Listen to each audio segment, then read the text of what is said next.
the latest military news update. This is AFP Community News, hosted by Rofh Suzon every 12 noon, Mondays to Fridays. Only here on DWDD Armed Forces Radio. One AFP for a stronger Philippines.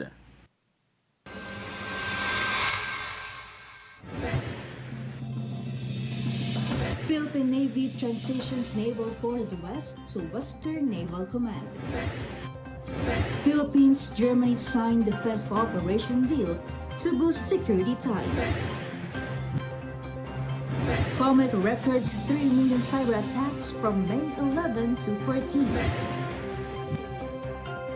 Honoraria for poll workers released.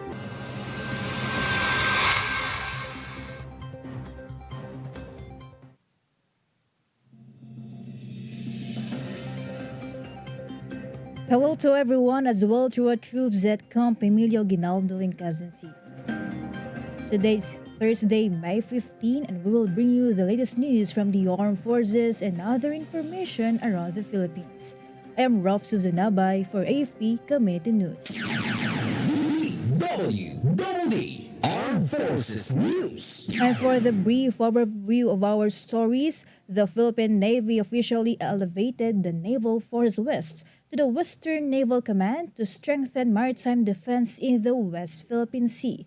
During a ceremony in Puerto Princesa City, West NAVCOM emphasized its new mandate to boost maritime security and adopt a proactive defense posture. Navy Chief Vice Admiral Jose Mambrosio Ezbeleta said the move supports the Navy's goal of a credible defense force under the comprehensive archipelagic defense concept. West NAVCOM Commander Commodore Vincent Cibala urged the troops to remain united and resilient in protecting the Philippine waters amid ongoing tensions. DWDD Armed Forces News. Philippine Defense Secretary Gilberto Chodoro Jr. and German Defense Minister Boris Pistorius signed a new arrangement on defense cooperation in Berlin, Germany yesterday. The deal expands on the 1974 agreement covering the cybersecurity, defense logistics, armaments, and United Nations peacekeeping. It follows Pistorius' visit to the Philippines in 2024 and supports President Ferdinand Marcos Jr.'s push to deepen international partnerships. The two officials will also lead the third Philippine-Germany security and defense staff talks to outline joint initiatives. Armed Forces Radio. From NOLCOM, let us hear some information from Joanne about more drills between Philippine troops and allied forces set in northern Luzon for Kamandag exercise.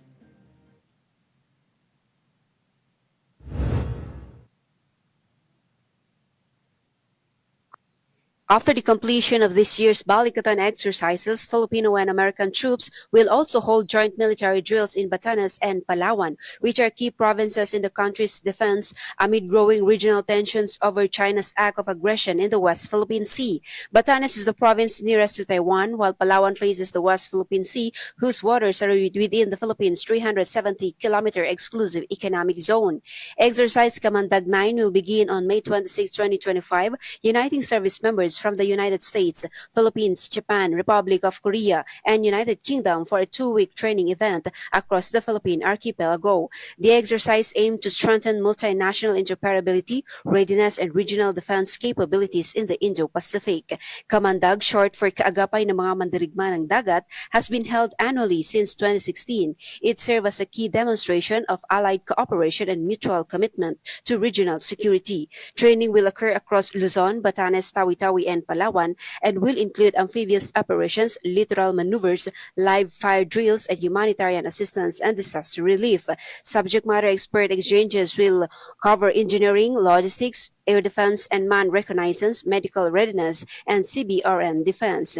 This year's expanded scope underscores growing global attention to maritime security in the Indo-Pacific and highlights the shared commitment of participating nations to peace and stability in the region. This is John Sagak reporting for AFP Community News, One AFP for Stronger Philippines. Thank you, Joanne from NOLCOM. DWDD Armed Forces News. Senator Sherwin Gatchalian affirmed on Wednesday that the Philippines' participation in the 2025 UN Peacekeeping Ministerial reflects its commitment to global peace and a stronger role in international cooperation. Held in Berlin from May 13 to 14, the event gathers global defense leaders to strengthen peace operations. Gatchalian emphasized the importance of peace as a pillar of sustainable development. Defense Secretary Gilberto Teodoro Jr. represents the Philippines and is set to announce new contributions to UN peacekeeping efforts. DWDD Armed Forces News. Actor and reservist Mateo Guidicelli will showcase the bravery and struggles of Filipino soldiers, especially those guarding the West Philippine Sea, in GMA Public Affairs' upcoming documentary Philippine Defenders. In a media interview, he described his West Philippine Sea visit as mind-blowing, stressing the need for greater public awareness and support for troops stationed in the area. He said that they need more attention and it's eye-opening to their limited supplies and their unwavering presence. The documentary also features stories of local communities and other military heroes across the country. Armed Forces Radio. On the line, let us hear more from Gio about 61st IV Alpha Company welcomes the new commander.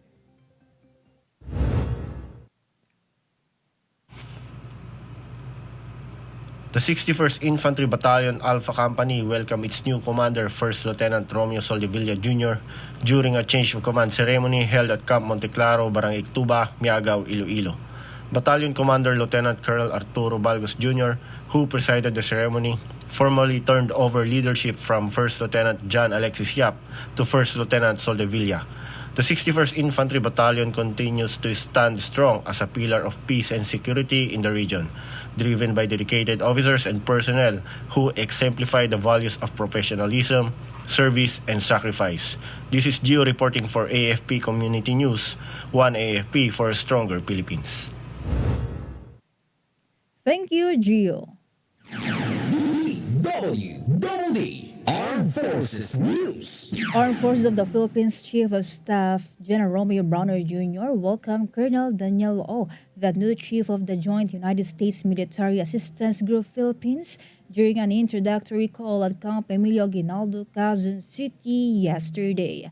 General Browner expressed gratitude for JUSMAG's ongoing support in capacity building, training, and logistics. Both officials reaffirmed their commitment in strengthening the alliance to promote regional peace and stability. The meeting highlighted the Philippines and the U.S. continued dedication to a resilient partnership amid evolving security challenges. DWDD National News. For our national news, the Commission on Elections website and Person Finder apps have been the subject of more than 3 million cyber attacks. COMEX spokesperson John Rex Laujanco said that the attacks were recorded from May 11 to May 14, covering the eve of the elections to the canvassing of votes. Laujanco said they are considering it as a distributed denial of service attacks. This kind of attack is a malicious attempt to disrupt the normal traffic of a targeted server, service, or network by overwhelming the target or its surrounding infrastructure with a flood of internet traffic. Armed Forces Radio. More updates from Gina. 61st IB supports former rebels reintegration through AICS assistance. Yes, Rofh, the 61st Infantry Battalion, in partnership with the Provincial Social Welfare and Development Office, facilitated the granting of financial aid to a former rebel during a turnover ceremony at the Iloilo Provincial Capital. The assistance was provided under the government's Assistance to Individuals in Crisis Situation program, was formally granted to a former rebel known by alias Boy Negro, Dante, and Bong. The 61st IB reaffirms its commitment to supporting the government's push to end local communist armed conflict through inclusive, compassionate, and sustainable efforts. This is Gina reporting for AFP Community News, one AFP for a stronger Philippines. Thank you, Gina. DWDD National News. The Commission on Elections said it has ordered the disbursement of honoraria for election workers, which include public school teachers. COMEX spokesperson John Rex Laudianco said that payments were released almost immediately after the May 12 elections. Laudianco then called on the teachers to coordinate immediately with their principals for the payment of their honoraria. The Election Service Reform Act mandates the disbursement of election workers' fee within 15 days after the polls. DWDD National News. The Parish Pastoral Council for Responsible Voting, or PPCRV, reported the voter turnout of 80.32% in the 2025 midterm polls. PPCRV spokesperson Anna Singson said the turnout during the midterm election was lower than the 83% posted in 2022, which was the presidential race. But she said the 2 percentage point gap between both elections was remarkable because this is a midterm election. Singson explained that voters seem excited about this particular election, even if it's midterm. Armed Forces Radio. And some information from Leonor about Philippine Army strengthens partnership with SONEDCO to support community development in Southern Negros. A joint effort, the 15th Infantry Battalion continues to strengthen its partnership with Universal Robina Corporation, Southern Negros Development Corporation to provide essential support to communities across Southern Negros. The collaboration focuses on sustaining peace, improving security, and delivering socio-economic support to remote and vulnerable areas across Southern Negros. These ongoing initiatives reflects a whole-of-nation approach to building resilient communities that aligned with the government's vision of inclusive growth and lasting peace in Negros Occidental. This is Leonor Tanap reporting for AFP Community News, one AFP for Stronger Philippines. Thank you, Leonor. DWDD Armed Forces News. And now for our announcement, good news for AFP pensioners. For those whose pension accounts are with the Land Bank of the Philippines, you may withdraw your pension starting tomorrow, Friday, May 16. Meanwhile, for AFP pensioners whose pension accounts are with the Development Bank of the Philippines and Philippine Veterans Bank, you may withdraw your pension on Monday, May 19. For pensioners whose accounts are tagged as on hold, you may coordinate with the AFP Pension and Gratuity Management Center or AFP PGMC or call their hotline at 0966 311-5003 for assistance. DWDD National News. For our national news, the Poll Watchdog Parish Pastoral Council for Responsible Voting is calling for more volunteers as it's starting its random manual audit of election returns. PPCRV spokesperson Anna Singson made the call as the church-based group already received nearly 98% of total ERs from across the country. Singson said the remaining ERs that the group has yet to receive mainly come from the Bangsamoro Autonomous Region and Muslim Mindanao. She says the conduct of the random manual audit is important to ensure that there is no manipulation of election results during their transmission to the Commission on Elections. DWDD National News. The Philippine National Police has downgraded the alert status to heightened alert after what it described as peaceful and orderly conduct of the May 12 midterm elections. The full alert status for all police forces was declared on May 10 and was supposed to be until May 15. But with the normalization of security following the fast canvassing of votes, the downgrading was declared on Wednesday. PNP Chief General Romel Francisco Marbil said those who have already completed the election duties can now go back and concentrate on regular duties that the PNP must focus on. But he clarified that policemen remain in areas which still experience election-related tension and towns which have not yet fully transmitted the election results. Armed Forces Radio. From our report on the ground, let us hear the report of Glenn about Philippine Air Force 95th CEWW marks second anniversary with digital defense milestones. Yes, Rofh, the Philippine Air Force 950 Cyberspace and Electronic Warfare Wing marked its second founding anniversary held at the PAF Multipurpose Gymnasium, Colonel Jesus Villamor Air Base in Pasay City. This year theme focuses on mission excellence, capability development, and values-driven integration of cyberspace, electronic warfare, and space system operations for the Philippine Air Force. The event was graced by PAF Commanding General Lieutenant General Arthur M. Cordora, who served as guest of honor and speaker. In his address, Lieutenant General Cordora praised the wing's pioneering efforts in integrating cyberspace and space operations, calling its accomplishments foundational to the PAF's future. The celebration concluded with a recognition of top performers honoring their dedication and technical excellence in advancing the unit's mission. This is Glenn Legal-Chan reporting for AFP Community News, one AFP for a stronger Philippines. Thank you, Glenn. DWDD National News. President Ferdinand Marcos Jr. signed into a law a measure amending the Motorcycle Crime Prevention Act to streamline motorcycle safety measures and penalties. The said measure is popularly known as the Doble Placa Law. Under the new law, the dealers must register motorcycles within 5 working days of sale upon the owner's authorization. All owners must report a sale or disposition within 5 working days. New owners must transfer ownership within 20 working days from acquisition. Motorcycle dealers are also required to submit to the LTO an annual report on the status of all repossessed motorcycles under their custody.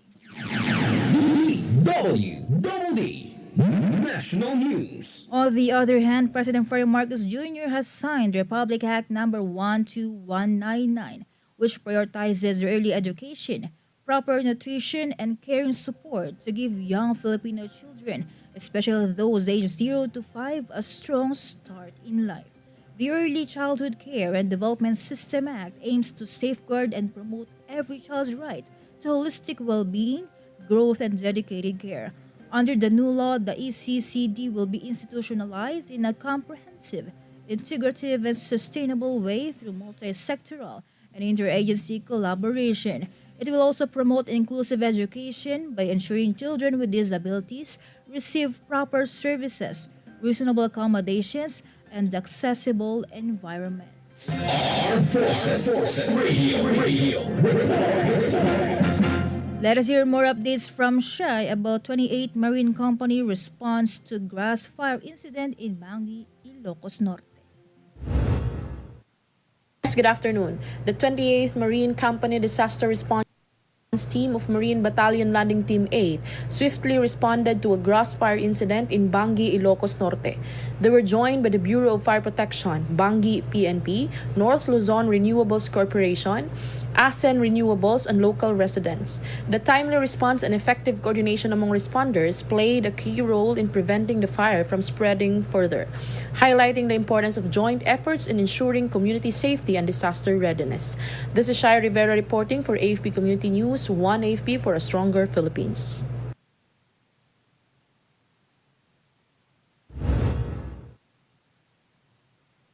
Thank you, Shai. DWDD National News. For our national news, the Second Congressional Commission on Education, or EDCOM-2, has lauded the signing of Republic Act 12199, or the ECCD System Act, by President Ferdinand Marcos Jr. EDCOM-2 considered the signing of the law as a crucial step in prioritizing the foundational years of Filipino children. EDCOM-2 co-chairperson and Pasig City Representative Roman Ramulyo said the new law is a major step forward in fixing the foundations of the country's education system. He also emphasized that by prioritizing proper nutrition, quality early childhood care, and meaningful opportunities for play, the government is giving every Filipino child the best start in life and shaping strong, capable future leaders of the nation. DWDD National News. The Department of Social Welfare and Development urged the families across the country to join the celebration of International Day of Families this May 15. Assistant Secretary Irene Dumblao said the IDF is an annual celebration that gives a chance for everyone to reflect on the important role families play in the society. Dumblao added that as the lead agency in promoting social development, the DSWD will spearhead the celebration with the goal to raise awareness and discuss possible solutions to problems and needs of every family. A highlight of this year's celebration is the launch of the Pamilya sa Bagong Pilipinas Registry, a new DSWD development online and mobile app that supports the government's digitization efforts and aims to enhance public service delivery by automating transactions. DWDD National News. For our weather update, the Intertropical Convergence Zone has re-emerged and will bring cloudy skies with scattered rains and thunderstorms over Mindanao. Pagasa said the weather will be generally fair in most parts of the country, including Metro Manila. Although the easterlies are forecast to bring partly cloudy to overcast skies with isolated rains and thunderstorms in the late afternoon or evening. The ITCZ has also been affecting Leyte, southern Leyte, and eastern Samar in the Visayas and Palawan in Luzon. DWDD Armed Forces News. And that's all for today's broadcast. Thank you so much for joining us, especially to our audience in our Facebook page, AFP Radio DWDD. Don't forget to tune in tomorrow for more updates, same time and same station. Once again, this is Rofh Suzon-Abay for AFP Community News, one AFP for a stronger Philippines. Behold the latest military news update. This is AFP Community News, hosted by Rofh Suzon every 12 noon, Mondays to Fridays. Only here on DWDD Armed Forces Radio. One AFP for a stronger Philippines.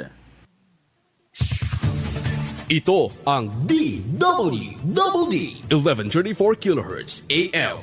Balita, impormasyon at musika. Ito ang DWDD AFP Radio. Boses ng Kawal Pilipino. Kayo ay nakatutok sa DWDD AFP Radio. Kami po ay kasapi ng KBP, Kapisanan ng mga Broadcaster ng Pilipinas.